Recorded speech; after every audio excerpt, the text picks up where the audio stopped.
खुलुमबाय रायजोफोर दिनै नोंथांमोननि सिगाङावहाय गोदान मोनसे भिडिअ लानानै फैलायबाय बे भिडिअआनो जाबाय दिनै 26 थारिख 6 मार्च 2024 बेलासिनि 4:05 बाजियावहाय मोनसे अख्रांनि वज्र गावनायजोंहाय 3 मानसिनाव जे नांदों बे मानसिफोरनि डिटेल्सखौ आं दिनै नोंथांमोननावहाय लानानै फैदों नोंथांमोनहा भिडिअखौ फुल नायलांबा मिथिनो हागोन बे 3 मानसिफोरा सोर सोरमोन 3नि गेजेरावहाय देबजित राभा बिथांहा बिसि दङमोन आरो 8 दानसोनि फिसाज्लाबो दङमोन बिथांखौहाय जों दा खोनानाय बायदिब्ला बियो गैला थैबाय हस्पिटालसिमावहाय लांदोंमोन अब्लाबो बेखौ दा थैबाय होननानै जोङो मिथिनो मोनबाय बिनि उनावहाय सासे सिख्ला बैसोनि जा हाई सेकेन्डारि फरायनाय बे सिख्ला सासे बेनावहायबो नांदों नाथाय बेखौहाय दासिमाव जेबो जायाखै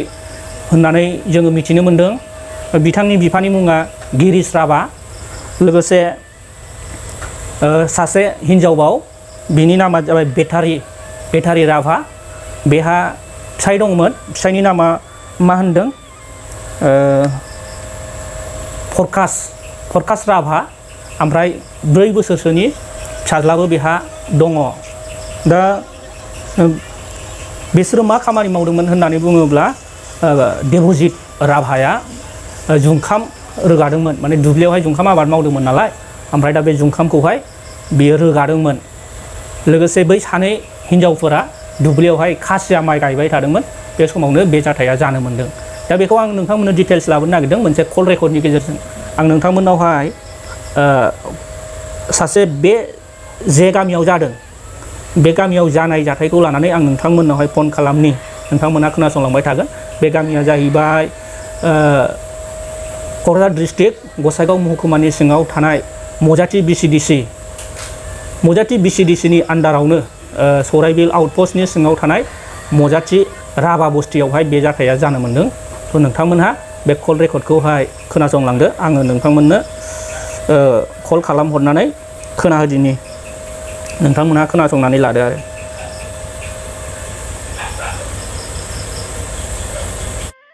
खोन्थायाखै नोंनो आं ओरैसोना दससो ए ओमफ्राय आं बे दहायनिखौहाय सोंहरनो नागिरदोंमोन सोर मा नाम देबजित ना मा बेयो गैला देबजितआ गैला दा थैबाय हस्टेलाव थैबाय ना हस्टेलाव थैनायखौ होनदो ए बेखौ जों लांदोंमोन ना गसाइयावहाय लांदोंमोन ना गसाइयाव ओमफ्राय दा लाबोफिनबाय दा ओमफ्राय सासे दङ सासेया क'क्राझार ओमफ्राय दाबो लाबाखै बेखौबो सासेखौ क'क्राझाराव लांबाय मोनोथ'वा सानैबो दंनो गसाइयावनो ओमफ्राय देबजित ना हिनजाव दंना गैयामोन हिनजाव दं फिसा सासे दं हिनजाव सासे दं ना हिनजाव दङ ओमफ्राय फिसाला सासे दं बेसेबां बैसो जागौमोन बेयो देबजितआ बिदिनो मासो जागोनदां 26-27 नोंनिफ्राय उन्दै ना आंनिफ्राय उन्दैमोन आं समान बायदियानो जों समानब्रा ए होमबा नों बायदि औ दे जिखुनु जाया देबजितनि हिनजावनि नामा मा बेखौ मिथिया आङो देबजितनि हिनजावनि नामखौ मिथिया फिसालाया बेसे गिदिर जाखो मा बेसेबां फिसालाया मथा 8 मास जाबाय दां 8 मास ना दाबो 8 मासनि फिसालाया 7-8 7 के 8 बेनो थांबाय आरोखि ओमफ्राय मा मावामोन बेलाय जुंखाम रोगादोंमोनलै दुब्लिनिफ्राय ना दुब्लिनिफ्राय